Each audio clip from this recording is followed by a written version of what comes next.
Jadi kenapa sering terjadi ya oknum polisi ya mengedor warga sipil atau masyarakat yang bikin resah masyarakat, tidak mengayomi masyarakat, tidak melayani masyarakat, tidak melindungi masyarakat, tapi malah meresahkan masyarakat. Ya karena apa ya? Karena menurut sumber yang bisa dipercaya, lambannya suatu proses hukum di kepolisian dipengaruhi sejumlah faktor katanya. Hal ini seperti kurangnya bukti, konflik kepentingan di internal kepolisian yang mengganggu independensi penegakan hukum, dan tidak efektifnya mekanisme koordinasi antar lembaga internal ya. Situasi yang berlarut-larut seperti ini tidak baik dan akan menciderai prinsip akuntabilitas dan supremasi hukum. Padahal negara memiliki kewajiban memastikan proses hukum berjalan adil dan transparan.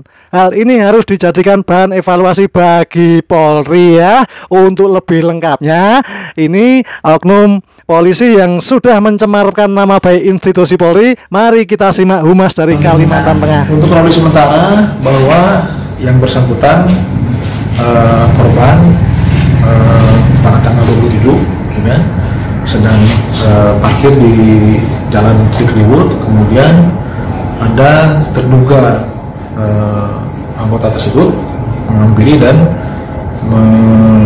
melakukan koordinasi dengan si korban tersebut, kemudian dibawa dan akhirnya melakukan kekerasan sehingga mengakibatkan meninggalnya. Kemudian mobil tersebut diambil dan dijual. Saat ini mobil sedang dilakukan pencarian dan sudah ada titik terangnya dan akan dilakukan penyitaan.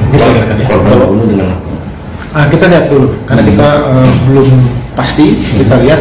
Halo kawan, jumpa lagi dengan Toro Channel ya. Bismillahirrahmanirrahim. Assalamualaikum warahmatullahi wabarakatuh. Allahumma sholli ala sayyidina Muhammad wa ala ali sayyidina Muhammad. Oke kawan, kali ini ada berita yang menyala lagi ya, yang menyangkut masalah oknum polisi di Kalimantan Tengah. Sebentar sampai kacamata ya, pedes sih.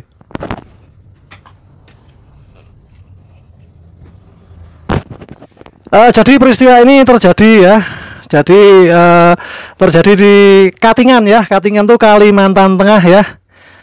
Jadi oknum polisi yaitu Brigadir Alfa Kilo terbaca AK, personel kepolisian Resort Kota Palangkaraya tengah ditahan dan diperiksa lantaran diduga membinih dan mengambil mobil milik korban.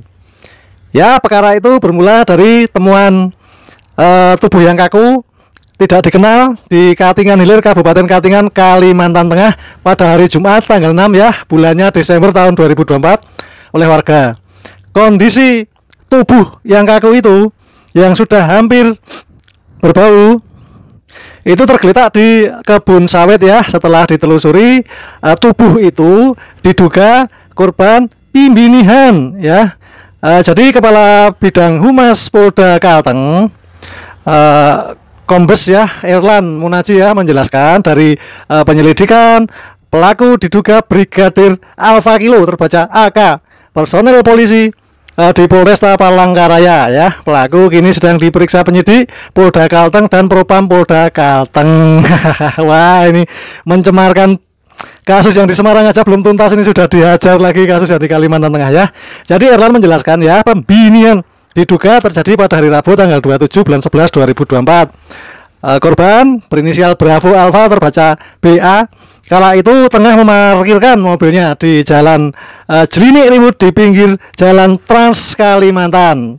Pelaku lalu mendatangi Bravo Alfa terbaca BA dan membawa warga Banjarmasin itu keluar dari mobilnya. Oke, kita lanjut.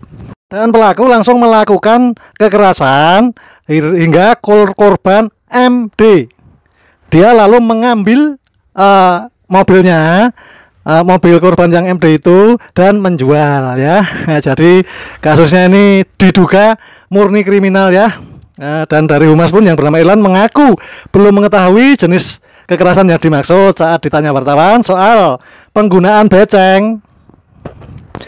Erlan menyatakan masih menunggu hasil pemeriksaan. Selain itu, Erlan juga belum mengetahui berapa banyak lubang pada tubuh korban hingga motif pembinihan. Keberadaan saksi kunci juga disebut belum terkonfirmasi oleh polisi. Jadi status pelaku nanti akan disampaikan jika proses pemeriksaan sudah selesai. Jadi Erlan menegaskan ya, polisi akan menindak tegas pelaku jika terbukti sesuai dengan aturan dan undang-undang yang berlaku. Ya.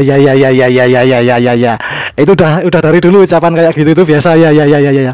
Jadi humas ini yang bernama Erlani ya berkomitmen ya, menindak tegas pelaku. Saat ini yang bersangkutan masih ditahan di Rutan Khusus Polda Kalteng untuk menjalani pemeriksaan.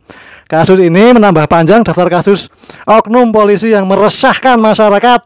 Sebelumnya publik diguncang oleh Ajun Inspektur 2 yaitu Robik Semarang ya yang terbukti sudah mengedor warga di kawasan Semarang akibat satu pelajar MD.